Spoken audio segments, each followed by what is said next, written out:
सभी लोग भजन की भांति अपना हाथ जोड़ेंगे। नमो अरिहंताणम, नमो से थोड़ी आवाज बढ़ा दो। नमो अरियाणम, नमो वज्रायाणम, नमो लोए सब साहुणम। जय बोलिए अनंतानंत सिद्ध परमेष्ठी भगवानों की। देवादिदेव प्रथम तीर्थंकर ऋषभ देव भगवान की।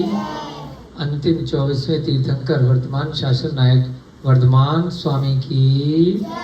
इस युग के प्रथमाचार्य चारित्र चक्रवर्ती आचार्य भगवान शांत सागर जी महान मुनिराज की। सभी बच्चों को, हमारे गुरुजी इत्यादि जितने भी लोग यहाँ पे उपस्थित हैं, सभी को जय जिनेन्द्र। जो भी लोग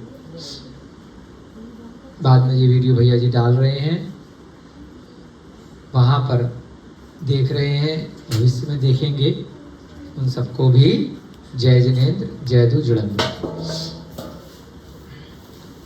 हम सभी लोग नित्य प्रति शायद 20 कक्षाएं आई थिंक हो चुकी हैं, है ना। कक्षा क्रमांक अब लिखना शुरू कर दो। अगर ये बेटा कक्षा क्रमांक यहाँ पे अब लिखना शुरू कर दो, अगर सही ट्रैक पे आ गया। आगे पता चल गया कौन सी क्लास चल रही है। अभी तो भैया वैसे 22 भी चल रही है। पता करके आज जो है लिख देना, है ना, जिससे कि कोई क्लास आगे पीछे ना हो।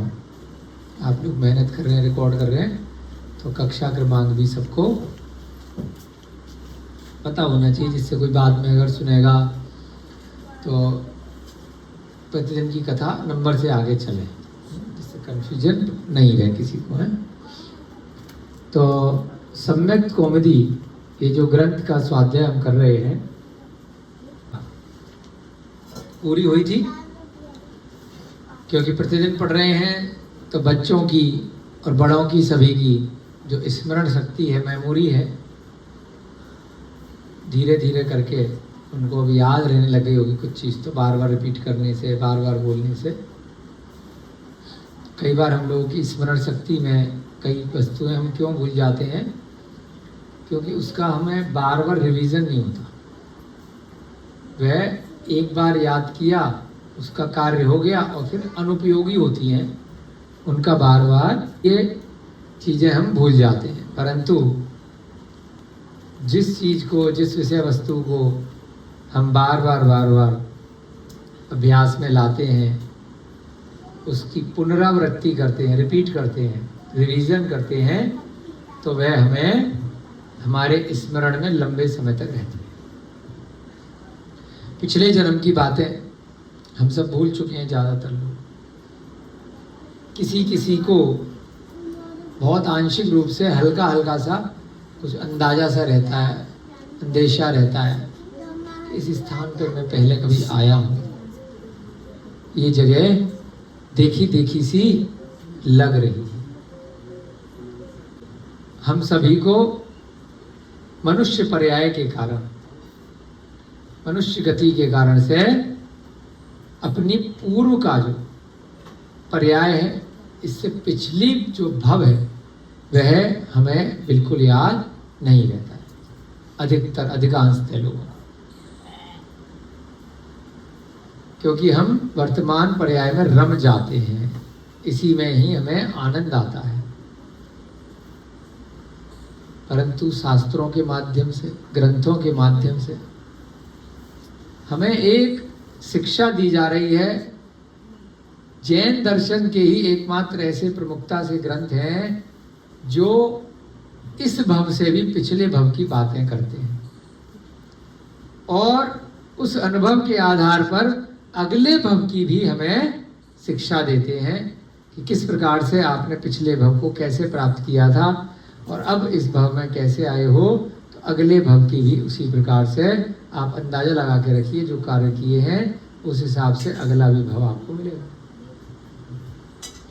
धीरे धीरे आप क्लासेस में बच्चे सीढ़ी चढ़ते हैं, पहली, दूसरी, तीसरी। अगर तीसरी कक्षा में कोई नहीं पढ़ेगा तो उस बच्चे को पता है कि मैं फेल होने वाला हूँ, मैं यहीं रहूँगा।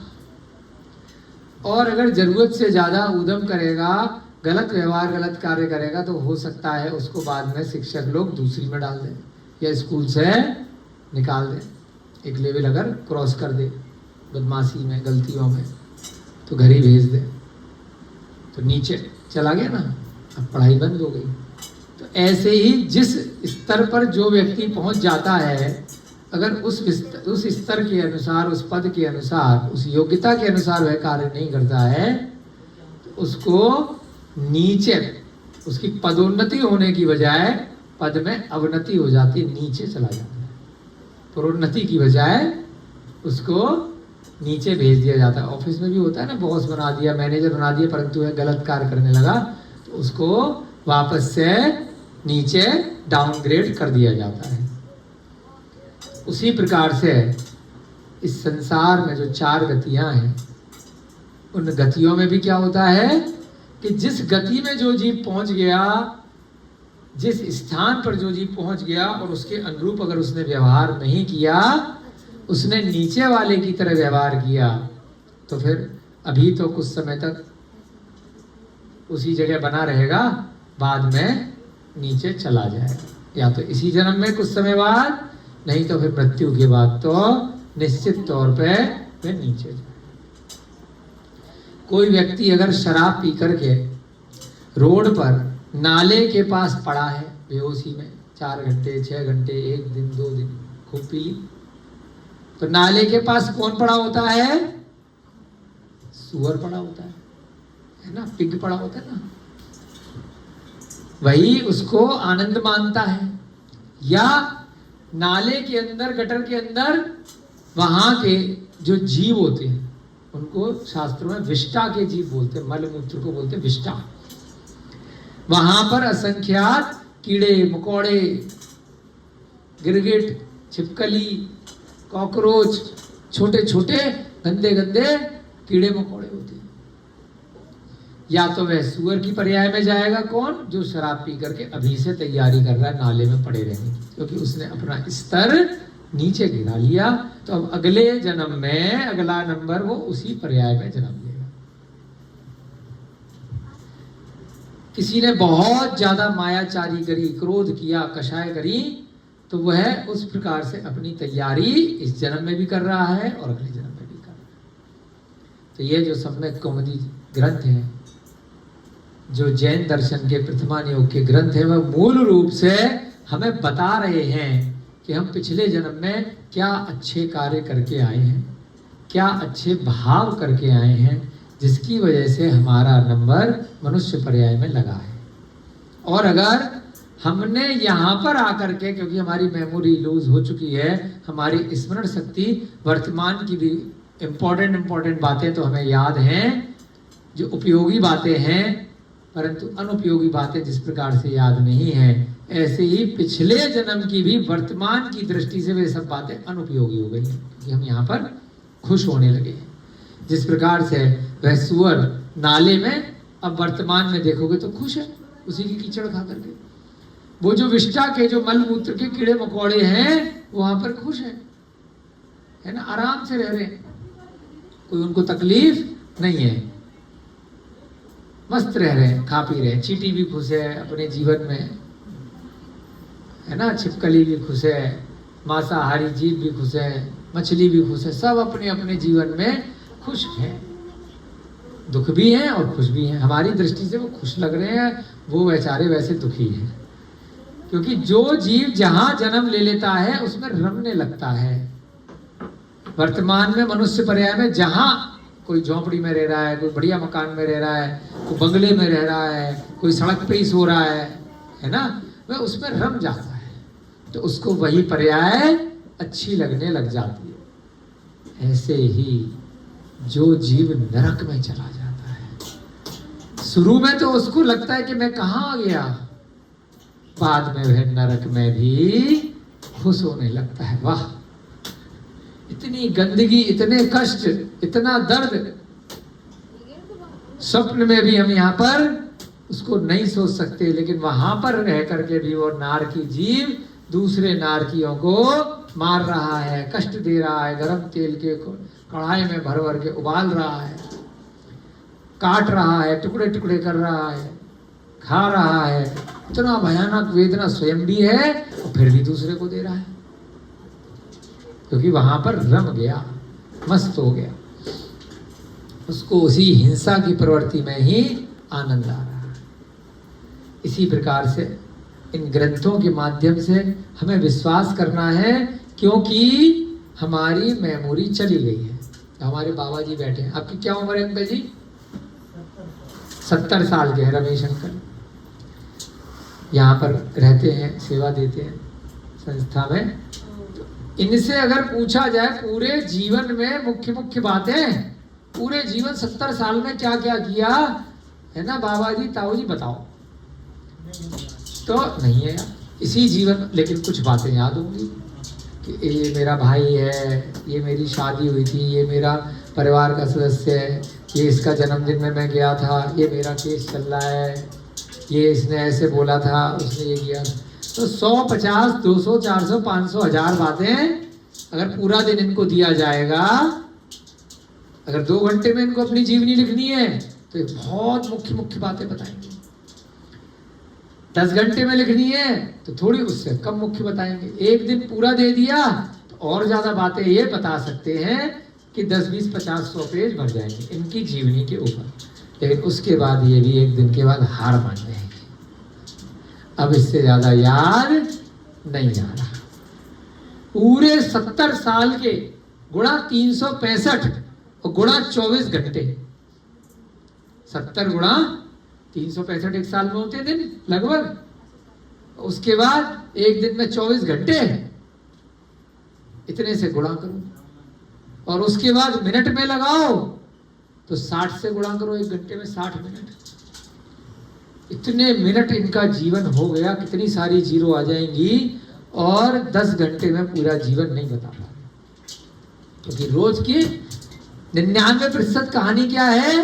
सोना, वही दिनचर्या, वही खाना, नहाना, सुबह से लेके शाम तक। कितनी बार रसगुल्ले खाए होंगे, हर बार थोड़ी ना लिखोगे। कितनी बार रोटी खाई होगी, हर बार थोड़ी ना लिखोगे रोटी खाई, खाना खाया, दाल चावल खाए, सब्जी पराठे खाए, है ना। लेकिन पूरा जीवन हमने ऐसे ही निकाल दिया। किसी दिन कोई विशेष खाना खाया था, शादी में खाया था, आज तक याद होगा इनको क्या क्या बनवाया था। कोई विशेष महोत्सव हुआ होगा तो आज तक याद होगा कि विशेष दिन था, है ना। कोई ऐसी घटना जीवन में हुई होगी तो वो गिनी चुनी घटनाएं आएंगी। ऐसे ही ये जो ग्रंथ है इनमें भी जिन जीवनी को यहाँ पे लिखा जाता है, आयु बहुत बड़ी होती है हर जीव की, उस जीव की कुछ बातें, राजा का नाम क्या था, रानी का नाम क्या था, किस देश का राजा था, पुत्र कौन था, मंत्री को खाली नाम आ रहे हैं। अब कितनी गर्लफ्रेंड थी वो नहीं आ रहा, शादी से पहले और बाद की। मुख्य मुख्य पात्रों के नाम और मुख्य मुख्य घटनाएं जिनसे हमें शिक्षा लेनी है, अच्छी या बुरी। तो यहाँ पर यमदंड लोकपाल जो है वह राजा शूधन को उन पात्रों के माध्यम से उन 6 दिन की अब तक की जो कथा चली है, कुछ मुख्य रूप से कुछ विशेष बातें बता रहा है कि जिसने गलत कार्य किया उसका क्या गलत उसका अंजाम हुआ, और जिसने अच्छा कार्य किया उसको क्या अच्छा फल मिला। उसी प्रकार से ये जो घटनाएं चल रही हैं उससे हमें स्वयं के जीवन की अनुभूति करनी है। ये हमारी आत्मकथा चल रही है, बहुत शब्द पे ध्यान देना, ये हमारी आत्मकथा चल रही है। आत्मा ने हमारी स्वयं की, हमारी आत्मा की, मेरी पर्सनल, है ना। इन भैया का नाम है अमन, ये अमन भैया की भी कथा है, अभिषेक भैया की भी कथा है, विजय की भी कथा है, ये विनय की भी कथा है, ये हमारे गुलाब चंद जी की भी कथा है। जितने लोग यहाँ बैठे हैं सबका नाम कहाँ तक लें, प्रत्येक व्यक्ति की आत्मकथा है, क्योंकि हम सब भी मनुष्य पर्याय में उसी प्रकार से आए हैं। अनादि काल से हम भी उन्हीं 84 लाख योनियों में अनंत भवों से ऐसे ही घूम रहे हैं। जितने भी जीव हैं उन सब की सेम कथा है, खाली नाम बदल गया, जगह बदल गई, थोड़ी सी शक्ल बदल गई,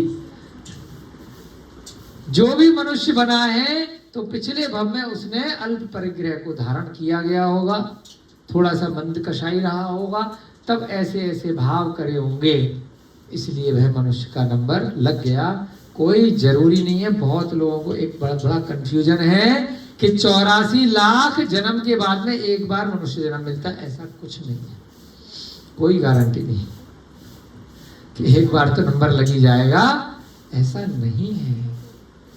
84 लाख योनियां हैं, जिसमें मनुष्य की योनि 10 लाख है, एक नहीं है। समझ रहे हो? बहुत लोगों को कंफ्यूजन रहता है, हमें भी था। परसों रोहिता जी से बात चल रहा था, उन्हें भी था कि एक ही है। 84 लाख में 10 लाख योनि मनुष्य की है। हाँ, अलग अलग, जैसे विजात पर अलग अलग जगह अलग अलग साइज के मनुष्य हैं, विदेश क्षेत्र के अलग हैं। यहाँ जैसे होते हैं ना, अफ्रीका के काले हैं, नेपाल के कैसे हैं, चाइना के कैसे हैं, जापान के कैसे हैं, है ना, तुम्हारे गुजरात के अलग तरह। तो पूरे इस प्रकार से 2.5 द्वीप के अंदर जो 45 लाख योजन का मनुष्य लोग है, उसमें 45 लाख योजन में 10 लाख प्रकार के मनुष्य पाए जाते हैं। प्रकार के 10 लाख संख्या नहीं है। 150 करोड़ तो भारत की होने वाली है, पॉपुलेशन की बात नहीं हो रही, प्रकार की।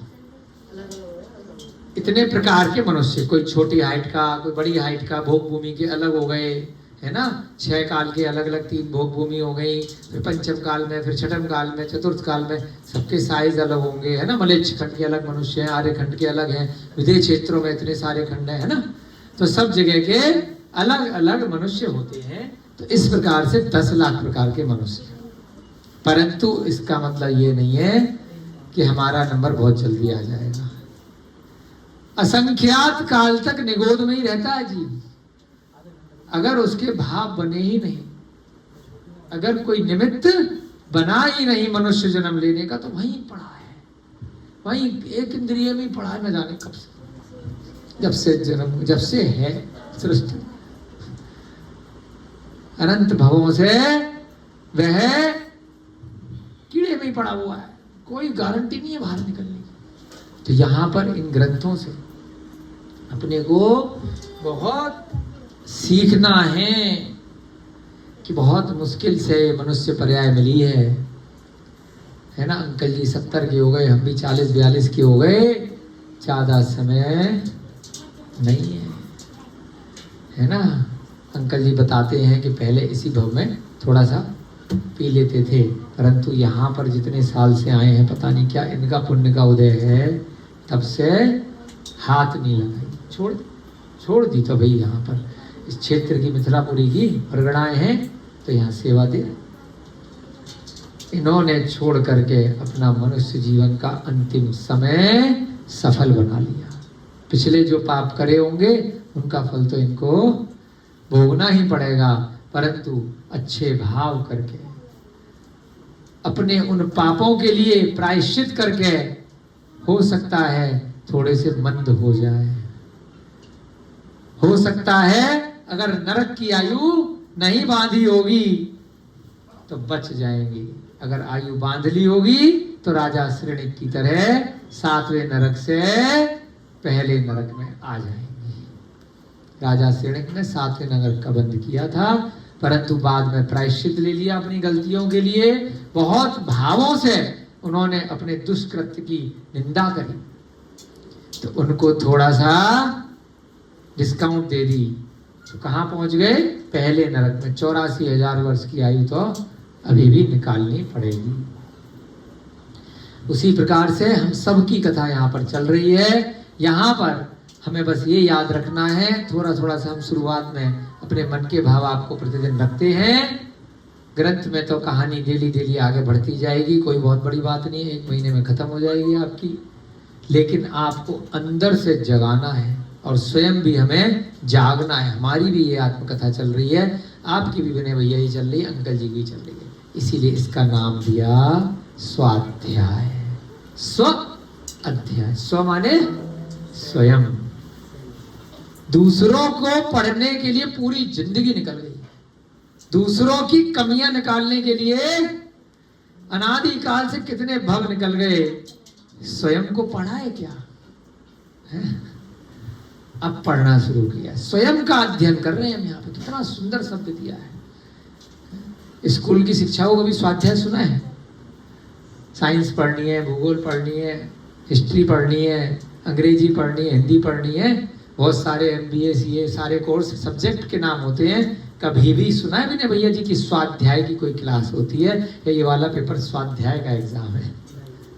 क्योंकि दूसरों को पढ़ रहे हैं, धन अर्जन के लिए पढ़ रहे हैं, व्यवहारिक दृष्टि से बस रोटी कपड़ा मकान की चिंता के लिए पढ़ रहे हैं और उसी में पूरा जीवन लगा दे रहे हैं।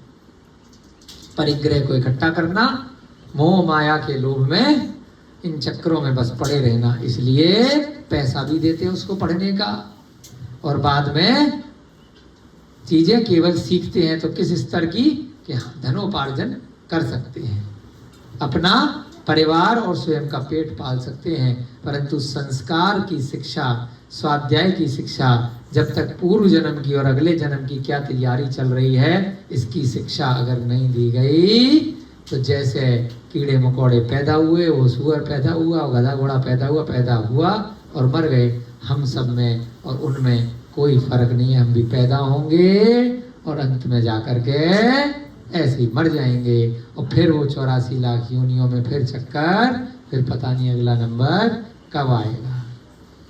अगर निकलना है इन 4 गतियों में, मोक्ष प्राप्त करना है, तो बस लॉटरी की जो टिकट है वह क्या है? मनुष्य भाव। टिकट आपने खरीद ली है, लॉटरी के लिए अब ड्रॉ का इंतजार कर रहे हैं। लेकिन यहाँ पर लकी ड्रॉ नहीं है। यहाँ कैसा ड्रॉ है अंकल जी? एक होता है ना, लॉटरी खरीद ली या सट्टे में पैसा लगा दिया, अपने नंबर का इंतजार किया, 100 रुपये लगाए, 10 रुपये लगाए। लॉटरी सबने सुनी होगी ना, पहले लॉटरी पर्चियां खरीदते थे, अब ये ऑनलाइन चलती हैं। आते हैं ना टीवी पे ऐड आते हैं, बहुत सारे फिल्म स्टार ऐड दे रहे हैं। डिजिटल लॉटरी आजकल आ गई है, गेम में सारे में बैन हो रहा है। हाँ, तो लॉटरी सिस्टम का क्या मतलब है? क्या मतलब है लॉटरी का? कि पैसा दिया, 100 लोगों ने पैसा लगाया और उसके बाद अब कुछ कार्य नहीं किया, टिकट खरीद के रख ली और फिर अपने भाग्य का इंतजार किया। निकल गई तो सारा पैसा, कुछ कमीशन वो व्यक्ति रख लेगा अपना बढ़िया कमाई जिसने लॉटरी का टिकट बेचा है, और अच्छा खासा पैसा 10 रुपए के बदले हो सकता है 1000 रुपए मिल जाए, 10,000 रुपए मिल जाए। तो ये एक जुए की श्रेणी में आता है लॉटरी, व्यसन है। यहां पर लॉटरी की टिकट खरीदने के बाद फिर उसके बाद कोई कार्य नहीं करना। तो लॉटरी की जो टिकट थी पिछले भव में हम सब ने खरीद ली। यहां वाली लॉटरी में और उस वाली लॉटरी में अब फर्क क्या है? यहां पर अगर मोक्ष मार्ग पे जाना है, अगर नंबर 1 आना है, अगर जीतना है, इनाम एक ही इनाम है मान लीजिए, तो अब कर्म करना पड़ेगा। उस लॉटरी में इंतजार है, भाग्य है। इस लॉटरी में मनुष्य भव तो मिल गया, आगे के लिए एफर्ट करने पड़ेंगे, कर्म करना पड़ेगा, आगे और बढ़ना पड़ेगा। तो जो कर्म करेगा उस मार्ग पर आगे बढ़ेगा, धीरे धीरे चाहे तेज तेज, तो वह जीत जाएगा। सांप सीढ़ी का खेल देखा? लूडो वाला किस किसने खेला है? उसमें सांप सीढ़ी होती है, सांप सीढ़ी देखिए ना। 99 वाला नंबर याद है? क्या होता है 99 पे? सीधे 8 या 9 पे आ जाता है, या 1 नंबर या 2 नंबर पे। कहां तक 100 नंबर के बाद मोक्ष होना था, जीतना था, परंतु 99 पे आकर के डस लिया सांप ने। उससे ये कथा बिल्कुल लिंक होती है सांप सीढ़ी के खेल से। वहां जाकर के खूब मेहनत करी, शॉर्टकट मारे, सीढ़ी चढ़ी, एक एक एक एक एक एक करके खंड धीरे धीरे करके 1 घंटे तक, आधे घंटे तक, 4 घंटे में 99 पे पहुंचा। लेकिन वहां पर आकर के घमंड कर लिया, बस जीतने वाला हूं। वहां आकर के पद का दुरुपयोग कर लिया, राजा बन गया, 99 तक पहुंचा, बहुत बड़ी कोई बड़ा पदाधिकारी बन गया। अपने से कंपैरिजन करो, 99 का क्या मतलब है? अगर मनुष्य जीवन में टॉप लेवल से बस 1 नंबर पहले है, कहीं पर प्रधानमंत्री बन गया, बहुत पद वाला बन गया, बहुत पैसे वाला बन गया, और उसके बाद गलत कार्य किया, नीचता का कोई कार्य किया, दुर्गति का कार्य किया। दुर्गति माने नीची गति। तो तुरंत क्या हुआ, उसका भाग्य पलटी मारा और जैसे ही उसने पासा फेंका वो 99 के नंबर पे आकर के सीधे दाएं वापस नीचे, फिर गटर में आ गया, फिर नीचे के लेवल पे आ गया, फिर इंतजार कर रहा है। तो यही जो हमारा जीवन है, ये 4 गतियां हैं, ये सांप सीढ़ी का खेल है।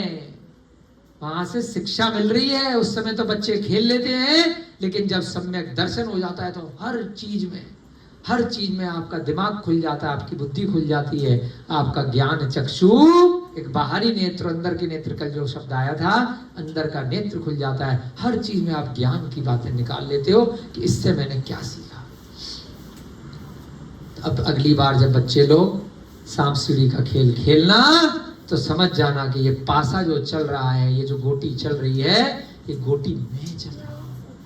होता है ना, एक की लाल गोटी है, एक की पीली है, एक की नीली है, एक की हरी है, तो वो स्वयं चलती है। जब लूडो सांप सीढ़ी खेलते, मैं चल रहा हूँ, मेरी चाल है ना। ये 4 आया, मैंने करा, मैं बोल रहे हैं ना, ये बोल रहे हैं, ये गोटी चल रही है, क्या बोलते हो, मेरी चाल, मैं हूं, ये मेरा जीवन है, ये लूडो सांप सीढ़ी। वह अगर सीढ़ी चढ़े तो मैंने कुछ अच्छा कार्य किया था, मेरा पुण्य का उदय आया है, जो मैं सीधे 7 से 21 पे आ गया, है ना, और सीधे 99 से 2 पे 4 पे आ गया, अगर पाप का उदय है तो। ऐसे ही यहां पर वह यमदंड लोकपाल उस राजा को 6 दिन से समझा रहा है कि आपका कितना बड़ा पद है, अब आप नीचता का काम मत करो, नहीं तो यह पद गिर करके सीधे 99 पे बैठे हो, सबसे बड़े राजा हो यहाँ के, क्या कर रहे हो, बिना किसी जुर्म के मुझे मार रहे हो। वो देखो दूसरे राजा को उसने नदी में फेंक दिया था कवि को, लेकिन उसको बाद में अकल आई, उसने क्षमा मांग ली और बाद वापस बुला करके उस मंत्री की पूजा अर्चना कर ली। उसको अंदर से उद्वेलित हो गया, परेशान हो गया कि मैंने कवि को गलत इल्जाम में नदी में डाल दिया। 7वें दिन सभा में बैठे हुए राजा ने फिर से उसी प्रकार पूछा, अंतिम दिन आ गया, 7 दिन की बात थी ना, हे यमदंड तूने चोर को देखा? उसने कहा देव कहीं नहीं दिखा। राजा ने कहा फिर इतना अधिक काल कैसे लग गया?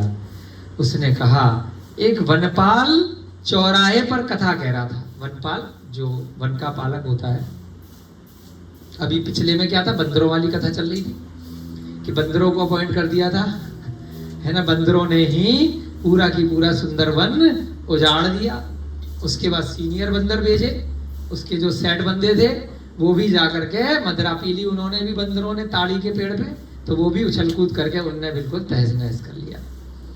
इससे कल क्या शिक्षा मिली थी कि वह जैसे आपने वानरों को पहले अपॉइंट किया किसी के लिए और उसके बाद दूसरे भी बंदर उनको छुड़ाने के लिए भेज दिए, लेकिन जैसे मदरा का कार्य होता है उसी प्रकार से जो अच्छा पुरुष है, सत्पुरुष है, वह कुमार्ग में चला जाता है। उसे होश नहीं रहता कि मैं क्या कर रहा हूं, मैं क्या नहीं कर रहा हूं। शराब पीने वाला व्यक्ति बहन को स्त्री समझने लगता है अपनी पत्नी, और पत्नी को बहन समझने लगता है, उसे होश ही नहीं रहता, है ना। वो मित्र को शत्रु, शत्रु को मित्र, वो कई बार शराब पी के आ जाते हैं, हमने किसी का नहीं बिगाड़ा फिर भी हमें अपशब्द बोल देते हैं, तो उन्हें होश ही नहीं रहता है कि हम किससे क्या बोल गए। अगले दिन आके माफी मांगते हैं और फिर अगले दिन माफी मांगने की उम्र बहुत दूर हो चुकी होती है, क्योंकि उस व्यक्ति का स्वभाव पता चल जाता है कि यह व्यक्ति मौका मिलने पर शराब के नशे में जो कार्य कर रहा है वह उसकी अंतरात्मा का कार्य है, वह उसके अंदर दबा हुआ है, वह कभी भी जब उसको मौका लगेगा तब वह बाहर निकल के आएगा। तो ऐसे लोग अगर सुधर जाएं तो बहुत अच्छी बात है, नहीं सुधरे तो हम अच्छे लोग उनसे दूर रहें तो वो हमारे लिए अच्छी बात है। वर्तमान पर्याय की दृष्टि से अनंत भवों में कोई भी इस संसार में 343 घनराजू में एक भी जीव नहीं बचा, एक चींटी भी नहीं बची विजय बाबू जो आपकी पत्नी ना रही हो पिछले भवों में, जो आपका पिता ना रहा हो, जो आपका भाई न रहा हो, जो आपका दुश्मन न रहा हो, जो आपका माता न रहा हो, जो आपका मित्र न रहा हो, जो आपका शत्रु न रहा हो, एक एक जीव जो भी व्यवहार राशि में निगोदिया से निकल करके इस संसार में आ चुके हैं, वे इस पंच परावर्तन में बार बार घूम रहे हैं। जितने भी यहाँ बच्चे बैठे हैं वो हम सब के, हमारे भी आपके भी, सब लोग एक दूसरे के किसी न किसी भाव में कुछ ना कुछ रह चुके। बार बार जगह बदलती है, पर्याय बदलती है। कोई भी 343 घन राजू में स्थान नहीं बचा जहां हम नहीं गए, नहीं पैदा हुए, नहीं मरण को प्राप्त हुए, नहीं रहे। ये घर छोड़ा, वो बनाया, ये बनाया, वो बनाया, कोई स्थान नहीं बचा जहां नहीं घूमे। इतना सारा यहाँ छत पे भी हम रह चुके हैं कीड़ा बन करके, यहाँ भी पैदा हो चुके हैं, यहाँ भी हो चुके हैं, यहाँ भी हो चुके हैं, सब सारे की सारे। पूरे संसार में कोई द्रव्य खाने योग्य नहीं बचा जो हमने नहीं खाया। सब हर पर्याय में रह चुके हैं ना। सम्मूर्छन एक इंद्रिय पर्याय, सम्मूर्छन में 1 2 3 4 चारों इंद्रिय नियम से सम्मूर्छन होते हैं। मच्छर मक्खी तक सारे, हम सारे की सारे जीव सब एक दूसरे के रिश्तेदार, पति पत्नी सब रह चुके हैं। ये कहां से आया ज्ञान? ग्रंथों से आया। फिर धीरे धीरे करके अनुभूति होने लग जाएगी। क्षयोपशम जब बढ़ेगा, पहले यही विश्वास करना है कि हाँ, ये जो बच्चा है अब वर्तमान में, ये जो बाहर का इसका शरीर है, ये वर्तमान की पर्याय है। मैं इसकी आत्मा से आत्मा को देखूं कि मेरी आत्म दृष्टि से इसकी जो आत्म दृष्टि है वह आत्मा न मुझे दिखाई दे रही, लेकिन भावों से दिखाई दे रही है, ज्ञान चक्षु से दिखाई दे रही है। वो इंद्रियों से, चक्षु इंद्रिय से, बाहरी नेत्रों से दिखाई नहीं देगी। तो उस दृष्टि से ये जीव बाहर की पर्याय को तो जला देंगे, मृत्यु के बाद मर जाएगा, एक्सीडेंट होगा, कुछ भी होगा, रोग होगा, परंतु अंदर की जो आत्मा है, उस आत्मा की गहराई से बात हो रही है। वह आत्मा ने जितनी बार जितनी पर्याय ली, तो उन पर्यायों में हमारी उस समय जो पर्याय थी, हमारा कुछ ना कुछ सगा संबंधी रह चुका है। जितने भी यहाँ पर लोग हैं, सब मेरे पिता भी रहे हैं, माता भी रहे हैं, बच्चे भी रहे हैं, गुरु भी रहे हैं, सारे जितने नाते रिश्ते हैं, हम सब सारे की सारे सब बन चुके। जितने गधे घोड़े बकरे सब जान। ये सब किस में आया? ये सब भगवान वाणी, भगवान महावीर की द्वादशांग में आया। यही सम्यक दर्शन है। विश्वास करना है। जब उस चक्षु से आपने विश्वास कर लिया, फिर धीरे धीरे धीरे धीरे फिर आपको वही चीज बिल्कुल पक्के से दिखाई देने लग जाएगी। बाहरी आवरण जो ज्ञान के ऊपर पर्दा लगा हुआ है, वह हटने लग जाएगा। उसी पर्दे को हटाने के लिए अब यहाँ पर 7वें दिन भी वनपाल की कथा वह सुना रहा है कि राजा ने कहा कि इतनी देर क्यों लगी। वनपाल चौराहे पे कहानी सुना रहा था। राजा ने कहा सुनाओ, आज आखिरी दिन है तुम्हारा, सुला ले बेटा, इसके बाद तो तुम्हारा काम तमाम होने वाला है। अवंती देश में उज्जैनी नाम की नगरी है। उज्जैन है ना, जय महाकाल बड़ा फेमस है उज्जैन। जैन धर्म की दृष्टि से भी बड़ा फेमस है ना। महाकाल जो है, जो महाकाल, वो भरत चक्रवर्ती की सेवा किया करते थे। वे अंतर है। बहुत बार वर्णन आया अपने जैन ग्रंथों में, आएगा तो आपको पता चल जाएगा। चक्रवर्ती इत्यादि की सेवा करते हैं। उज्जैनी नाम की एक नगरी है। वहां सुभद्र नामक सेठ रहता था। सेठ का नाम क्या है? सुभद्र। हाँ, थोड़ी देर के लिए याद रखना, बाकी तो भूल ही जाना है। उसकी 2 स्त्रियां थी। देखो, 2 बीवियां थी। पहले के काल में होती थी, आज भी होती हैं कुछ धर्मों में। वर्तमान में भारत देश का कानून ऐसा बन गया है जहां एक से ज्यादा पत्नियां लीगल रूप से नहीं होती हैं, परंतु क्षेत्र काल के हिसाब से जो कानून है उसको मान्य करना चाहिए। वर्तमान में नहीं होती है। उस समय उस सेठ की 2 बीवियां थी। एक समय वह अपनी माता के हाथ में दोनों स्त्रियों को सौंपकर लेन देन के लिए अच्छे मुहूर्त में परिवार के साथ नगरी के बाहर गया। लेन देन, कुछ काम धंधे के लिए, किसी का पेमेंट करना था या किसी से पैसे वसूल के लाने थे या माल बेचना था। तो अपनी माता जी को बोला, भाई वो तुम्हारी बढ़िया सेवा करेंगी, मैं जरा 2-4 दिन में आता हूँ काम वाम देख करके। तो नगर के बाहर गया, इधर उसकी दुष्चरित्रा माता, अरे मर गए, माता दुष्चरित्र थी, पत्नी की नहीं, कौन थी? उसकी अपनी स्वयं की माता, उसका चरित्र अच्छा नहीं था। गलत बात है, कितनी मुश्किल से मनुष्य पर्याय मिली और उसमें भी यह गलत कार्य कर रही है, क्योंकि नहीं पढ़ा था ना सम्यक कौमुदी। मनुष्य तो बन गए, भूल गए पिछली मेमोरी, अभी हमने शुरुआत करी थी ना, पिछली मेमोरी भूल गए, और अगले की तैयारी के लिए हमें ग्रंथ का स्वाध्याय नहीं मिला, निमित्त नहीं मिला, तो फिर वो संसार में जो कार्य गलत सही हो रहे हैं सब तो कर रहे हैं। आप कॉलेज में जाओ, आज की डेट में आप ऑफिस में, कॉर्पोरेट में, बढ़िया कंपनी में नौकरी करो, चाहे लड़का है चाहे लड़की, अरे सब तो कर रहे हैं, सब तो फोन पे रात भर लगे हुए हैं, सबकी तो गर्लफ्रेंड है, एक छोड़ी दूसरी बनाई, तीसरी छोड़ी चौथी बनाई, मेरी नहीं है तो ये बड़ी दिक्कत है। तो मैं, है ना, सब तो पी रहे हैं, सब तो खा रहे हैं, ठीक है, तो ये चीज फिर वो माहौल को देख करके लोग पीने भी लग जाते हैं, खाने भी लग जाते हैं, दुष्चरित्र भी हो जाते हैं, लेकिन उस कार्य को करते में उस व्यक्ति को लगता नहीं कि दुष्चरित्र है, क्योंकि सब कर रहे हैं। ठेके पे सारे खड़े हैं, सरकार बेच रही है, टैक्स ले रही है, लीगल है, सिस्टम बना हुआ है, जीएसटी, बहुत सारे प्रोसेस है, तो किस बात का गलत काम है बताओ? पीना, एक के साथ एक फ्री भी मिली थी पीछे, है ना, कोरोना के टाइम में बहुत कंपनियों ने दी थी, सरकार ने बेची, पियो, दबा के लियो, कोई काम नहीं है, तो गलत कहाँ है? कई देशों में उस दिन भी हमने चर्चा करी थी, ये चरित्र हनन, महिलाएं लाइन से, हमारे सामने भी एक बार हुआ था, हमने आपको चर्चा करी थी, तो जब लीगली लाइन से खड़ी हैं चरित्रहीनता के कार्य के लिए, तो गलत कहाँ है? देख करके दृष्टि से क्या लगेगा? गलत नहीं है, क्योंकि सब कर रहे हैं।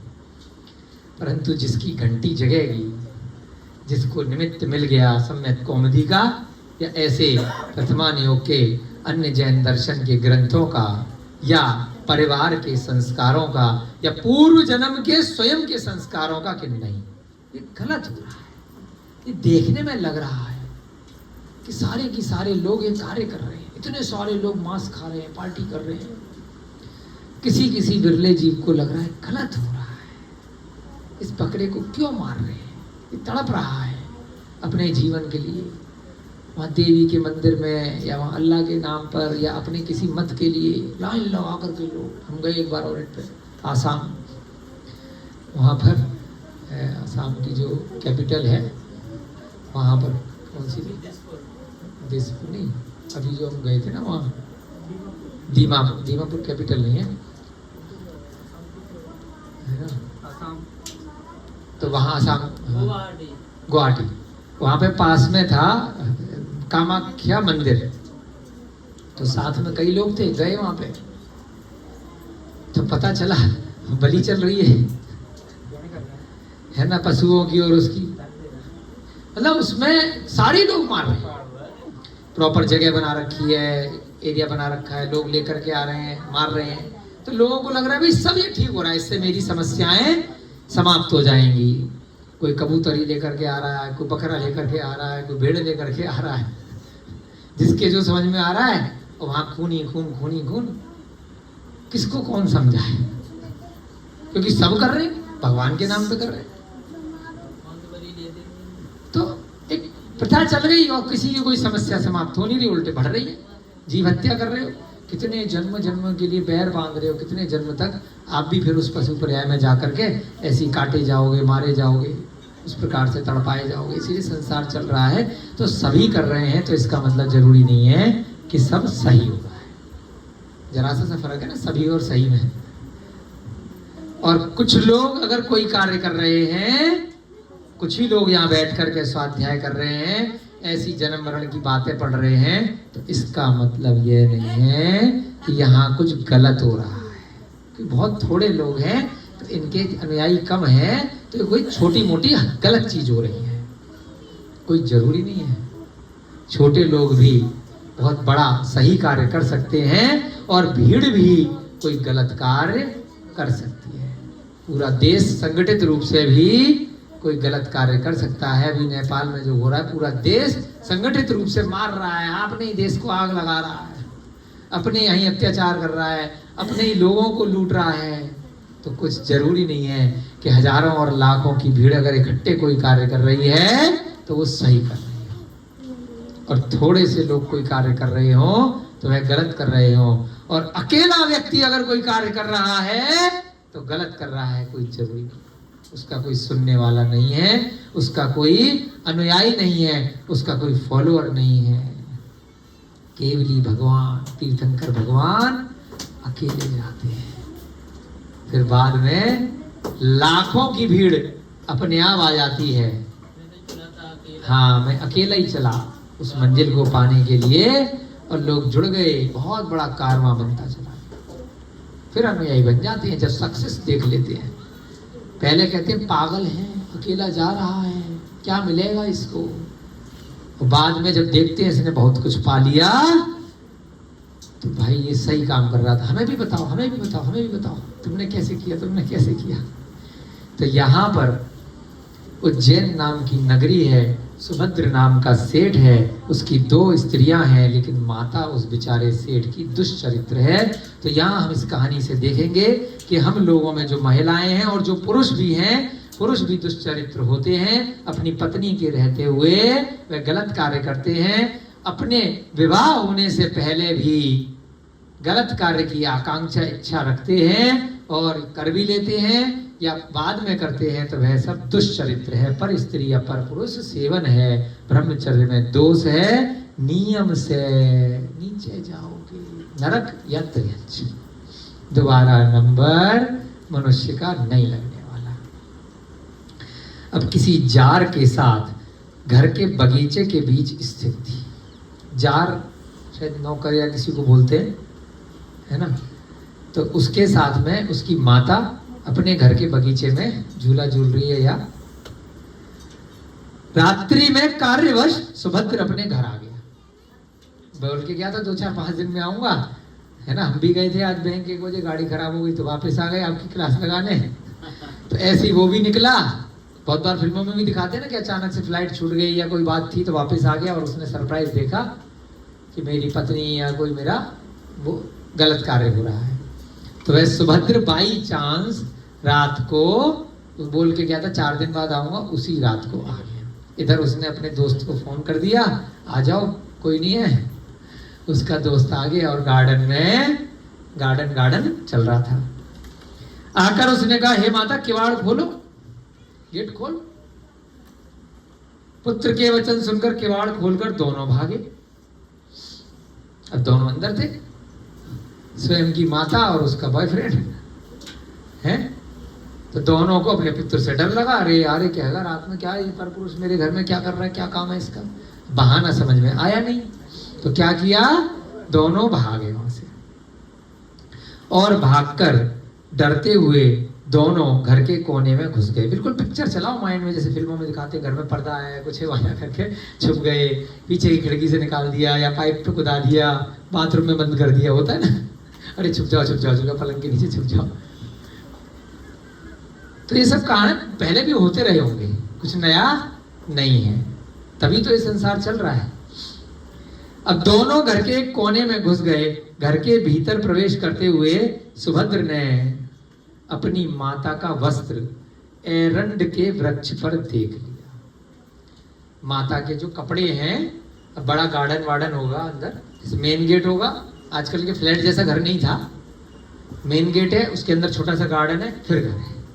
तो गार्डन में अरंडी का पेड़ है, एरंड बोलते हैं, उस एरंड के पेड़ पर माता के कपड़े हैं, और गेट खोल करके भाग गई है कि देख ना ले। अब उसने कहा इस टाइम रात में कपड़े, समझ में नहीं आ रहा।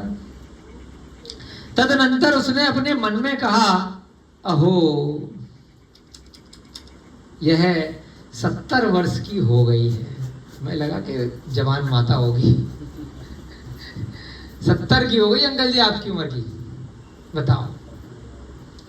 यह 70 साल की हो गई है तो भी काम सेवन को नहीं छोड़ती, है ना। गलत कार्य की आदत ऐसी पड़ गई है, बच्चे हो गए, बहुएं हो गए, बहुओं के बच्चे हो गए, कब संतोष आएगा। अभी भी उस बुढ़िया को संतोष, क्योंकि अंदाजा लग गया उसको मामला गड़बड़ है, यह 70 वर्ष की हो गई है तो भी यह गलत कार्य नहीं छोड़ रही है। हे इस संसार की महिमा, यह काम की महिमा, कामदेव बोलते ना, ये इंद्रियां, ये कषाय, यह काम की महिमा तो बड़ी विचित्र है, क्योंकि वह मरे हुए को भी मारता है।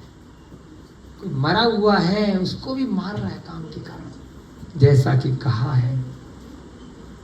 अब वो सोच रहा है बच्चा सुभद्र, एक ऐसा कुत्ता जो दुबला है, हर तरह की कहानियों का संग्रह रहता है, उसमें अपने को ऐसा नहीं सोचना है कि भाई ये बच्चों के मतलब की नहीं है, कि बड़ों के मतलब की नहीं है। तो इन कथाओं के माध्यम से ये सबकी जीवन की कथा है। आज हम भले बच्चे हैं, आत्मा की दृष्टि से बूढ़े होके तो मरे थे, 70, 80, 100, 200 साल के होकर के, उस समय के हिसाब से आत्मा की कोई आयु नहीं है, हम सब एक ही आयु के हैं। चाहे बच्चा हो, चाहे बूढ़ा हो, चाहे जवान हो, या बिल्कुल वृद्ध होकर के मरने की शैया पर हो, अगले दिन मरने के बाद तो बाबा जी, रमेश अंकल जी, आपकी कितनी उम्र है? उम्र कितनी है आपकी? 70 की हो आप भी? दो ताऊ बैठे, दोनों के नाम भाई चंद रमेश अंकल हैं, दोनों 70 समथिंग के। तो अब वृद्ध होने के बाद जब भी भविष्य में मृत्यु होगी 10, 20, 30, 25 साल बाद, 100 साल के क्रॉस करके, तब तुरंत एक दिन के बच्चे होकर के तो पैदा हो गए। कहां तो इतनी बड़ी उम्र और कहां बिल्कुल बच्चा। तो आत्मा की दृष्टि से कोई बड़ा नहीं है, कोई छोटा नहीं है, किसी को कुछ शर्माने की जरूरत नहीं है, क्योंकि अब नहीं सीखेंगे तो वो गलती करने के बाद सीखने का क्या फायदा। गलती करने से पहले ही सब बच्चे सीख जाएं। या जो बड़े हो गए हैं, जिनकी युवा अवस्था है, या जो बूढ़े हो गए हैं, उनके मन में अगर कोई विकार आ रहा है, कोई गलत व्यवहार कर रहे हैं, विचार कुछ कर तो पाएंगे नहीं, कोई विचार भी अगर गलत आ रहे हैं, तो इस प्रकार से वे शिक्षा ले लेंगे कि उस माता का और जार का क्या हसरुआ होगा। अब इसमें आगे पढ़ेंगे तो उससे हम शिक्षा ले लेंगे, तो हम सावधान हो जाएंगे, हमारा सम्यक दर्शन पक्का हो जाएगा। तो इसलिए किसी भी प्रकार से ये नहीं घबराना है, चाहे गुरुजन है या बड़े जन है या टीचर हैं आप लोगों के, कि भाई पता नहीं क्या पढ़ा दिया, ये हमारे लेवल की बातें नहीं है, ये तो हमें नहीं सिखाना चाहिए था, ये हमें नहीं बताना चाहिए था। यही हर जीव की जब जैसी उम्र आए। 9 साल में मुनि महाराज बन जाते हैं कई विरले जीव, है ना। तरुण सागर का सुना, शांति सागर का 9 साल में दीक्षा ले रहे, है ना। आचार्य जिनसेन ने 9 साल में दीक्षा ले ली थी, है ना, 9 साल में। तो कहाँ से ले ली? पिछले जन्मों के कर्मों के कारण से। अपने इतना उनका कितने बड़े बड़े ग्रंथ लिखे हैं, रवि जिनसेन के, हरवंश पुराण, आदि पुराण। 9 साल में तो दीक्षा ले ली। तो कहाँ से ली? ये सब ज्ञान उनको हुआ आचार्यों के साथ रह के, मुनियों के साथ में रह करके। और हम और आप, अरे अभी तो बच्चा है, अभी तो बच्चा है, अभी खाने दो चॉकलेट, अभी खाने दो आमलेट, अभी खाने दो, अभी पेस्ट्री, अभी देखने दो मोबाइल, अभी यूट्यूब देखने दो उल्टे सीधे, अभी तो इसकी उम्र है। फिर वो सारा की सारा कांड हो जाएगा। पहले ही उसको सावधान कर दो कि तू क्या खा रहा है, क्या पी रहा है, क्या व्यवहार कर रहा है, क्या सोच रहा है, क्या तेरा चिंतन है। उस प्रकार से वह कहीं ना कहीं सावधान हो जाए। यह मेरी माँ 70 वर्ष की है तो भी काम सेवन नहीं छोड़ रही है। काम की महीना बड़ी विचित्र है। एक ऐसा कुत्ता है जो दुबला है, काना है, लंगड़ा है, कानों से रहित है। कुत्ता है, बहुत कमजोर है। काना माने एक आंख से दिखाई नहीं देता, एक टांग भी नहीं है, कानों से रहित है, कान भी नहीं है, पूंछ से विकल है, घावों से युक्त है, जिसके पीप निकल रही है, जिसका शरीर सैकड़ों कीड़ों से युक्त है, जो भूख से क्रश है, पिटा हुआ है, और जिसके गले में फूटे घड़े का घांगर लटक रहा है, कुत्तों के पीछे लग रहा है, अतः काम मरे हुए को भी मार रहा है। वाह! यानी कि शरीर में जान नहीं है। एक कुत्ता, इतने घाव हैं, अंधा लूला, पूछ नहीं, घाव, हर तरीके से लाचार है, फिर भी दूसरे कुत्तों को देखा या कुतिया को देखा, कुछ कर तो पाएगा नहीं, फिर भी वह भाग रहा है उसके पीछे। देखा ना।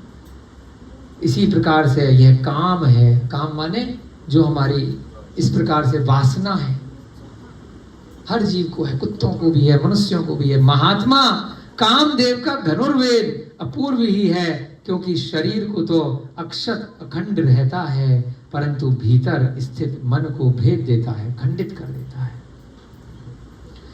कामदेव का जो धनुर्वेद है, धनुष जो है, जो काम का धनुष चल रहा है, वह शरीर को तो अक्षत अखंड रखता है। बाहर तो नॉर्मल सा व्यक्ति दिखेगा, परंतु जो मन के उसके विकार हैं, फिल्म देखा, हीरोइन नाच रही है, बाहर कोई स्त्री देखी, कोई वैश्या देखी, कोई सुंदर स्त्री देखी, या स्त्री ने कोई ऐसा पुरुष देखा या बहुत धनवान व्यक्ति देखा, उसके मन में विकार आ रहा है।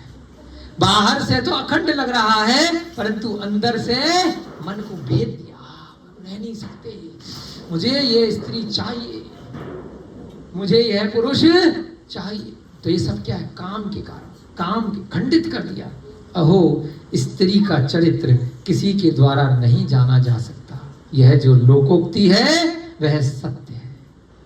उसका जो कैरेक्टर है, उसका जो चरित्र है, वो कितनी मायाचारी है। क्यों स्त्री पर्याय में जन्म लिया? क्योंकि पिछले भव में भी उसने कोई मायाचारी करी थी। हो सकता है पुरुष पर्याय में थी, लोगों के साथ झूठ बोला, छल कपट किया, रुपया पैसा मारा, यहाँ की वहां करी, इधर की उधर झूठ फड़े, तो इसलिए चल बेटा अब तू स्त्री पर्याय में जा। अब स्त्री पर्याय में भी दोबारा से आकर के वही छल कपट, वही मायाचारी, पर पुरुष सेवन, गलत कार्य, गलत व्यवहार चालू कर दिया। अब और नीचे जाएंगे, कोई गति अच्छी नहीं होगी। अब अगला नंबर फिर या तो स्त्री का मिलेगा या नीचे जाएंगे, नरक जाएंगे। यह स्त्री का चरित्र किसी के द्वारा नहीं जाना जा सकता है। यह लोकोक्ति है, वह सत्य है। ग्रह का चरित्र, देव का चरित्र, तारा का चरित्र और राहु का चरित्र, इस प्रकार सबके चरित्र को तो लोग जानते हैं, परंतु स्त्री के चरित्र को नहीं जानते। ज्योतिष पढ़ते ना, वास्तु कि ग्रहण इस दिन पड़ेगा तो उसी दिन पड़ेगा, इस दिन अमावस्या आएगी तो उसी दिन आएगी, इस दिन पूर्णिमा आएगी तो उसी दिन आएगी, इतने बजे सूर्यास्त होगा तो इतने बजे होगा, इतने बजे सूर्योदय होगा तो इतने बजे होगा, इतने बजे राहु चंद्र के विमान के नीचे और केतु सूर्य के विमान के नीचे आएगा, तो क्रम से है चंद्र ग्रहण और सूर्य ग्रहण पड़ेगा, तो यह तिथि निश्चित है। तारे का चरित्र पता है कि ये इस प्रकार से घूम रहा है, सुमेरु पर्वत की परिक्रमा कर रहे हैं सभी ज्योतिष विमान। देव का चरित्र भी पता है, लेकिन क्योंकि फिक्स है कि वह ये होगा तो ऐसे होगा, ये होगा तो ऐसे होगा, लेकिन स्त्री का चरित्र नहीं पता, कहेगी कुछ और करेगी कुछ। तो इसमें किसी को हम बदनाम नहीं कर रहे हैं, अन्यथा मत लेना, क्योंकि ये हमारा कैरेक्टर है। अब इससे अगर हमें निकलना है, जिस भी जीव को स्त्री पर्याय से बाहर निकलना है, तो यहां ग्रंथ में शॉर्टकट दिया है, पुरुष की तरह सोचना शुरू कर दो, थोड़ा निडर बन जाओ, थोड़ा अपने चरित्र को ठीक कर लो। जो बाकी स्त्रियां हजारों लाखों मायाचारी कर रही हैं, उन्हीं के साथ आप उठ बैठ रहे हो, आप उनकी तरह वो गलत कार्य मत सीखो, मत करो।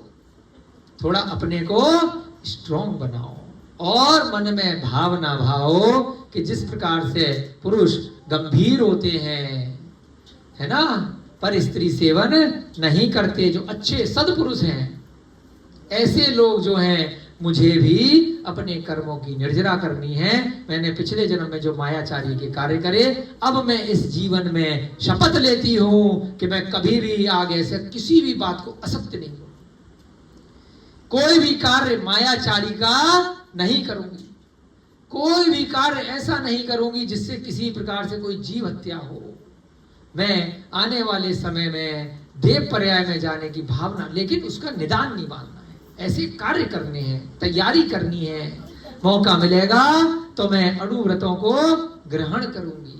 द्रौपदी ने भी अणुव्रत ग्रहण किए, सीता ने भी अणुव्रत ग्रहण किए, कुंती ने भी अणुव्रत ग्रहण किए, सब ने जाकर के पहले दीक्षा दी, फिर बाद में तो सब देव पर्याय में पहुंची। देव सीधे स्त्री पर्याय से आज सीता का जीव अच्युत स्वर्ग में प्रतीन्द्र है, देव है, पुरुष पर्याय में है। अगले कुछ भवों बाद गणधर बनेगा। ऐसे हजारों लाखों उदाहरण शास्त्र में आए हैं कि किस प्रकार से हम लोग अगर गलत कार्य करेंगे तो कोई भी यहाँ पे हम सारे की सारे पुरुष नहीं हैं, सब स्त्री पर्याय में जाएंगे। और जो व्यक्ति पुरुष पर्याय में या स्त्री पर्याय में स्त्री और पुरुष दोनों के प्रति सम्मोहित होता है, कह रहे ना होमोसेक्सुअलिटी लीगल कर दी जाए, कर दी भी गई है? कौन सा उसे बोलते हैं ना कि हम पुरुष से भी शादी कर सकते हैं, पुरुष और स्त्री स्त्री से भी शादी कर सकती है। गे बोलते हैं, लेस्बियन बोलते हैं अंग्रेजी में, पढ़े लिखे लोग यहाँ पे सब समझ रहे होंगे। समलैंगिक हिंदी में बोलते हैं। तो वो तैयारी कर रहे हैं, कन्फर्म टिकट है, शास्त्र में लिखा है अगला जीवन नपुंसक का मिलेगा, गारंटेड, हिजड़ा क्लियर लिखा। जैसे भाव जैसे विचार, वर्तमान में जो विचार करे उसके लिए धरना दे रहे हैं, प्रदर्शन दे रहे हैं, कानून बनवा रहे हैं कि लड़का लड़के से शादी कर सके, लड़की लड़की से शादी कर सके, और उसके साथ पति पत्नी की तरह रह रहे हैं। पत्नी लड़की लड़की के साथ शादी करके रह रही है, लड़का लड़के के साथ लीगल कर दिया, शादी हो रही है, अपना है ना लिंग चेंज करा रहे हैं, ऑपरेशन करा करा करके। तो वह 100 आने सत्य है, जैसे विचार अब कर लिए तो उसकी तैयारी हो गई, तो फिर भगवान और आपके कर्म, अगला जीवन आपको वैसा ही रूप वैसा ही शरीर ऑटोमेटिक मिलेगा। और ये भी कोई गारंटी नहीं है कि मनुष्य में नपुंसक बनो, पशु पर्याय में भी नपुंसक होते हैं। 1 इंद्रिय, 2 इंद्रिय, 3 इंद्रिय, 4 इंद्रिय, नियम से सारे की सारे नपुंसक हैं। नियम है, मच्छर मक्खी कीड़े मकोड़े पेड़ पौधे, न स्त्री है न पुरुष हैं, चींटी भमरे मच्छर तितली, ये सब 4 इंद्रिय तक के जीव नियम से सम्मूर्छन होते हैं और नियम से नपुंसक होते हैं। तो नपुंसक का मतलब ये नहीं है कि पुरुष में ही आप नपुंसक बनोगे, हिजड़े बनोगे, आप वहां पर भी जन्म ले सकते हो। तो इन शास्त्रों से डर जाओ, सावधान हो जाओ कि क्या कार्य कर रहे हैं, कैसे चिंतन कर रहे हैं। अरे ये तो फैशन है हॉलीवुड और बॉलीवुड का, है लड़का लड़के के साथ, लड़की लड़की के साथ, तो ऐसे कार्य नहीं करने हैं। तो इसमें कुछ भी अदरवाइज नहीं लेना है। किसी भी सुनने ऑनलाइन वालों को, ऑफलाइन वालों को, किसी के ऊपर कोई पर्सनल कमेंट नहीं है। अगर किसी को बुरा लग रहा हो तो उससे उत्तम क्षमा। जो यहाँ लिखा है उसको शास्त्र की भाषा में हमें थोड़ा एक्सप्लेन करना जरूरी है। बहुत बार बहुत लोग होते हैं, अरे इन्होंने बेइज्जती कर दी, अब तो ये, अब तो वो, तो ऐसा मत पालना। हम सब भी जो पुरुष वर्ग के हैं, सब लोग कभी ना कभी ऐसे कार्य करके स्त्री की पर्याय में आए थे, वहां से निकले हैं। यहाँ से अगर निकलना कोई चाहता है स्त्री पर्याय से, तो उन्हें उसके अनुरूप शास्त्र में जो बातें दी हैं वह करनी पड़ेंगी और बिल्कुल निकल जाओगे। आज ज्ञानमती माता जी कितनी बड़ी बड़ी श्रेष्ठ माता जी है ना, हमने त्रिवे परिणति पे PhD करी है, तो विशुद्धमती माता जी ने तो लिखा है। तो ऐसा ज्ञान अर्जन करो, ऐसा चरित्र बनाओ अपने घर में, ऐसे नियम लो कि भाई स्त्री पर्याय भी अपने आप को शर्मा जाए, और उसके बाद आप सीधे देव पर्याय में सम्यक दृष्टि देव बनो, और उसके बाद जल्दी जल्दी से अपना कल्याण करके मोक्ष पद को प्राप्त करो। स्त्री बाह्य वृत्ति, बाहरी चेष्टा से अपनी सज्जनता प्रकट करती है कि मुझसे ज्यादा शरीफ कोई नहीं है। बाहर से उसका रूप अलग होता है। जैसा कहा है, चक्रवाक, चकवा पक्षी के समान वृत्ति वाला जिसका जीवन है, अर्थात जो पृथक होने पर दुखी होता है। चकवा होता है ना, ये चकवा और चकवी अगर अलग हो गए तो बहुत रोता है वो। ऐसे वल्लभ प्रिय पति को, पिता को, पुत्र को और गुरु को भी दुष्ट स्त्री क्रुद्ध होने पर मृत्यु को प्राप्त करा देती है, फिर अन्य पुरुषों की भी क्या बात है। चकवे जैसा पति पत्नी है, उसके बाद भी अगर किसी स्त्री का चरित्र खराब है और उसने कहीं बाहर बॉयफ्रेंड बना लिया, तो वह अपने पति को भी मरवा देती है उसके चक्कर में। वही प्लानिंग बनाती है। बहुत सारे अखबारों में आप पढ़ते भी होंगे कि पत्नी ने अपने पति को मरवा दिया उसके साथ मिलकर के। आजकल भी चल रहा है, आप अपडेट रहते हो। तो यहाँ ग्रंथ में लिखा है, देखो ये हजारों साल पुराना ग्रंथ है, इनको नहीं मालूम कि आपके अखबार में आज क्या गाने वाला है ना। तो ये चरित्र है। स्त्री किसी अन्य पुरुष का आलिंगन करती है, वचन से किसी अन्य को स्मरण करती है, रमण करती है। वचन में किसी और की बात कर रही है, गले, आलिंगन माने गले किसी और की लग रही है, बहलाती है किसी अन्य को देख रही है, नजर किसी और को देख रही है, टेढ़ी निगाहें हैं, किसी अन्य के कारण रोती है, किसी अन्य को शपथों द्वारा अभिप्राय प्रकट करती है। अरे मेरी कसम, तेरी कसम, मैं वो, मैंने ये किया, मैंने वो किया। किसी को वरती है, शादी किसी और से कर लेती है, वरना माने शादी। किसी अन्य के साथ शयन कर लेती है, सो किसी और के साथ लेती है। शयन को प्राप्त होकर भी किसी अन्य का चिंतन कर रही है।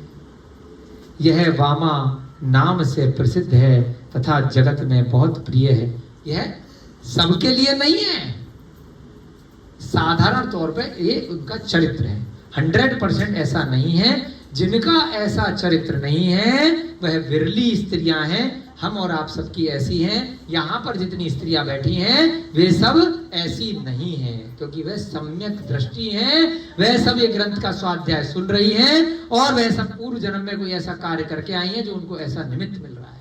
तो यहाँ जितने हैं और जितने यहाँ पर ऑनलाइन सुन रहे हैं वह दुष्चरित्र नहीं है, वह सारे अच्छे लोग हैं। साधारण तौर पर हमारे अलावा जो है उनके लिए बात हो रही है, क्योंकि हम तो ऐसा कार्य नहीं करते ना। हमारी पत्नियां अगर करती होती तो यहाँ बैठ करके अपन ये सब काम कर रहे होते हैं, उसी में परेशान होते हैं, जेल में होते उनके चक्कर में, या मृत्यु को प्राप्त कर रहे होते हैं। खाने की जगह कभी भी जहर दे रही होती, कुछ मिला करके कर रही होती ना गलत कार्य, या कोर्ट केस लड़ रहे होते उनके चक्कर में, या वो हमें आग लगा रही होती है, हम लगा।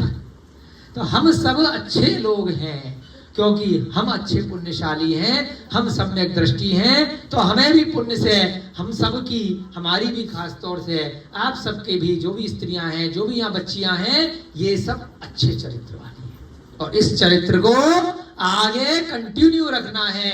अपना पद की हमें नीचे नहीं लेकर के जाना है, हमें सम्यक दृष्टि बन के चलना है। स्त्री का मुख यद्यपि कफ का घर है, जैसे हमारे मुंह में कफ आ जाता है ना, खांसी आती है या वो होती है, तो मुंह में कफ रहता है, तो भी चंद्रमा के साथ इनकी तुलना करते हैं। अरे तू तो चंद्रमा, मेरी क्या क्या वो बोलते हैं ना, सोना स्वर्ण की तरह, तू मेरी क्या बहुत सारे नाम होते हैं ना स्त्री के, तू मेरा चंदा बाबू है।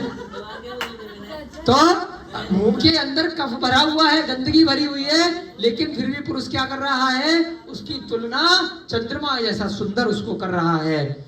स्त्री के स्तन मांस की गांठ है, फिर भी उन्हें स्वर्ण कलश की उपमा दे रहा है।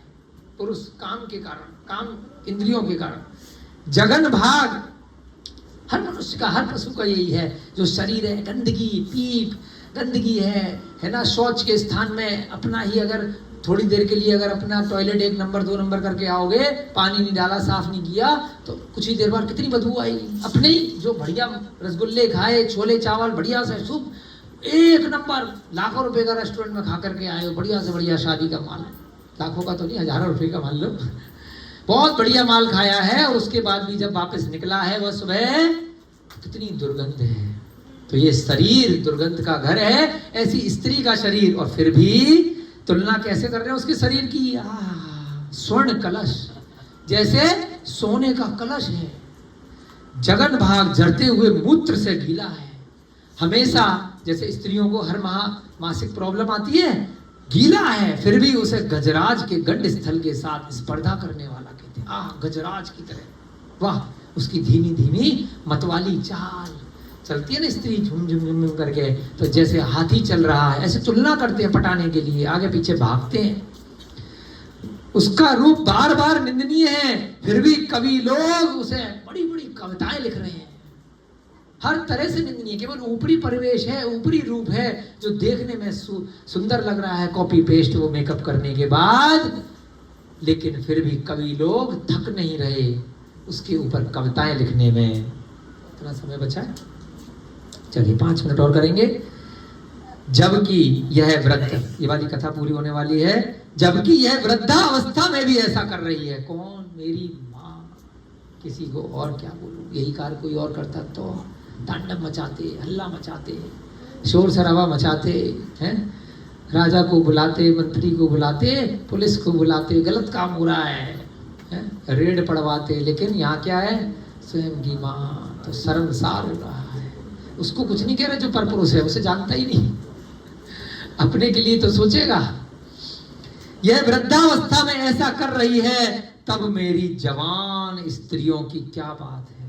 अब वो क्या सोच रहा है, स्त्रियों ने उसकी जो जवान दो रानियां हैं, दो बीवियां हैं, उनको नहीं देखा है। कह रहा है जब 70 साल में स्त्री ये कर रही है तो इन 30 साल वालों की गारंटी कैसे लूं, जबकि वो कुछ गलत कार्य नहीं कर रही है। क्योंकि उसके मन में विचार आ रहा है कि स्त्री का चरित्र ही ऐसा है। इसलिए बहुत बार लोग कहते हैं ना अब आजकल, अरे शादी करनी ही नहीं है। जो सब काम कर चुके होते हैं वो कहते हैं शादी करनी ही नहीं तो ये लड्डू ऐसा है, ये काम लड्डू कि वैसे तो मिलेगा नहीं, तो इसलिए शादी कर लो कर लो कर लो। शादी नहीं होती या करता नहीं है, वो परेशान रहता है, दुनिया परेशान करती है। दुनिया परेशान करती है। तो क्यों परेशान हो रहे हो, दीक्षा ले लो। तो मेरी जो जवान स्त्री हैं उनकी मैं क्या बात करूं, वो परेशान है कि ये मैं व्यापार के लिए बाहर जाऊंगा तो ये बुढ़िया ये काम कर रही है, तो जवान तो उसको देख करके ये भी करेंगी। जहां वायु के द्वारा 60 वर्ष के हाथी भी उड़ा दिए जाते हैं, वहां गायों की क्या गिनती है, खरगोशों की क्या कथा है। 60 वर्ष का हाथी जो होता है ना, बहुत भारी बड़ा हो जाता है, छोटा बच्चा नहीं होता। जब बहुत बड़ा तूफान आया करता है तो बड़े बड़े हाथी, बड़े बड़े महल, उड़ गई थी ना झोंपड़ी, है ना, बड़ी बड़ी चीजें उड़ जाती हैं, तो खरगोश तो उड़ी जाएंगी।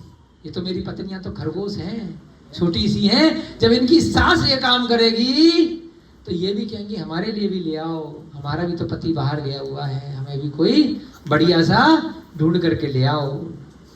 तो गायों की क्या औकात है, गाय का वजन तो हाथी से बहुत कम होता है। इस प्रकार मन में विचार करके दोनों स्त्रियों को शिक्षा देता है, उनको बुलाता है, समझाता है, तुम ये काम मत करना, मेरी इज्जत रख लेना। इस प्रकार मतलब निकाल नहीं रहा है, अपनी स्त्रियों को समझा रहा है। इस प्रकार सूचित अभिप्राय को राजा नहीं जानता। बस इतनी कथा बता करके यमदंड लोकपाल शांत हो जाता है कि देखो इतना बड़ा पद, माता का पद, माता ही बच्चे को शिक्षा दे रही है, पाल पोस करके बड़ा कर रही है, उसके अच्छे बुरे का जीवन, उसका पूरा का पूरा जीवन यापन, उसको शिक्षा दी, उसको रहन सहन, उसको पाठन, उसको सब कुछ किया। और अगर बड़ी माता ही गलत कार्य कर रही है तो उसकी बहुएं और उसका पुत्र वो सब तो करेंगे ही करेंगे। तो क्या अभिप्राय दिया, जब राजा ही गलत कार्य करेगा तो प्रजा तो फिर करेगी ही करेगी। कहानी इतनी सावधानी पूर्वक, इतनी तरीके से बताई जा रही है, बिल्कुल बैलेंस करके। बहुत ज्ञानी है वो यमदंड लोकपाल, डायरेक्ट बात नहीं कर रहा है, एक एक कहानी चुन चुन करके लेके आ रहा है, अलग अलग बिल्कुल यूनिक नई नई कहानी। इस प्रकार सूचित अभिप्राय को राजा नहीं जान पा रहा है, क्योंकि वह अभी भी दुराग्रह से ग्रसित है। दुराग्रह मतलब पूर्वाग्रह, बुरा उसके अंदर विचार आ गया है, प्री कंसीव्ड नोशन आ गया है, पहले से उसने एक भावना बना ली है कि ये यमदंड लोकपाल सही आदमी नहीं है, ये मेरे लिए मेरी गद्दी को हिलाने वाला है। तो वह उसके पीछे पड़ गया है। इसलिए अभी भी 7 दिन बाद भी उस राजा को अकल नहीं आ रही है। वह राजा अभी तक दुराग्रह से ग्रसित है और निर्विवेक है। विवेक जी है ना कि भाई निर्विवेक, विनय विवेक नहीं है, बुद्धि अभी भी उसकी काम नहीं कर रही है। क्योंकि जैसे मदिरा पान करने वाले की बुद्धि काम नहीं करती, ऐसे ही क्रोध में उसकी बुद्धि काम नहीं करती। किसी से बैर हो गया, कोई दुश्मनी हो गई, तो अब उसको कुछ सही गलत की पहचान नहीं है, बस पीछे पड़ गया है, ये गलत है गलत है गलत है गलत है, तो कितना भी समझा ले। अब उसकी स्थिति राजा की यही हो गई है, जिसके पास विवेक रूपी निर्मल चक्षु अब नहीं है। जो अंदर वाला चक्षु था, विवेक बुद्धि चिंतन, वो नहीं है। उसका अन्याय मार्ग रूप अंधकार में यदि पतन होता है तो उसका क्या अपराध है। बस इतना सोचने वाली बात है। जिसने विवेक खो दिया है, विवेक नाम का व्यक्ति नहीं, जो विवेक है, जो बुद्धि है, सही गलत का परीक्षण है, जिसने अपना विवेक खो दिया है, तो अगर वह अन्याय के मार्ग पे जा रहा है और उसका पतन हो रहा है, अंधकार में गिर करके अगर वह नीचे जा रहा है, गटर में जा रहा है, वह बिल्कुल समाप्त हो रहा है, तो इसमें उसका अपराध नहीं है, क्योंकि उस पर विवेक ही नहीं है। इस वजह से कोई कोई कहानी लिंक हो गई। इस वजह से खोया ना, क्योंकि उस यमदंड को देख करके उस राजा को लगा कि कुछ दिन में इसने बहुत अच्छे से व्यवस्था संभाल ली, सारी प्रजा उसी की तारीफ कर रही है, तो कल को ये हमें कभी भी निकाल सकता है। दोबारा अगर हम ज्यादा दिन के लिए बाहर गए तो ये हमारी राजगद्दी पे परमानेंट बैठ जाएगा। और ऐसी उसने इसलिए धारणा बनाई क्योंकि ऐसा पूर्व में बहुत लोग करते आ रहे हैं, ऐसा लोग करते हैं। ज्यादा होशियार व्यक्ति होता है तो वह महत्वाकांक्षी बहुत हो जाता है। वो कहता है राजा तो मूर्ख है, इसको तो मैं ही सिखा रहा हूँ, तो ये भाग, तू नीचे रहे, अमर। जितने भी पूर्व आप देखते होंगे ना, दूसरे राजाओं को हराया, उन्हीं के मंत्रियों ने हराया, है ना, मार दिया, मौका देख करके निकाल दिया, राजगद्दी छीन ली। तो उस अनुभव के कारण से राजा डरा हुआ है। नित्य देव ने भी तो गया था, वो कह रहा था। इसीलिए वह राजा उस यमदंड लोकपाल को वहां से निकालना चाह रहा है। आपकी कक्षा का समय हो रहा है। इस प्रकार से 7 दिन की कथा पूरी हो गई है। 8वें दिन उसका देखते हैं अब क्या हश्र हो रहा है। राजा ऊपर जाएगा या मंत्री, वो जो यमदंड है वो ऊपर जाएगा, देखेंगे। हमने भी नहीं पढ़ा, इसलिए हमें भी नहीं पता, हमारे लिए भी स्वाध्याय है, बिल्कुल सरप्राइज है, आपके लिए भी है। इसलिए बड़ा आनंद आ रहा है क्योंकि हम पहले से पढ़ के इस कथा को नहीं वाचन कर रहे हैं, आपके समक्ष पहली बार ही पढ़ रहे हैं। ठीक है। जय बोली महावीर भगवान की, अनंत सिद्ध परमेष्ठी भगवानों की, सभी को जय जिनेन्द्र जय दू जड़ंत। बड़ी सी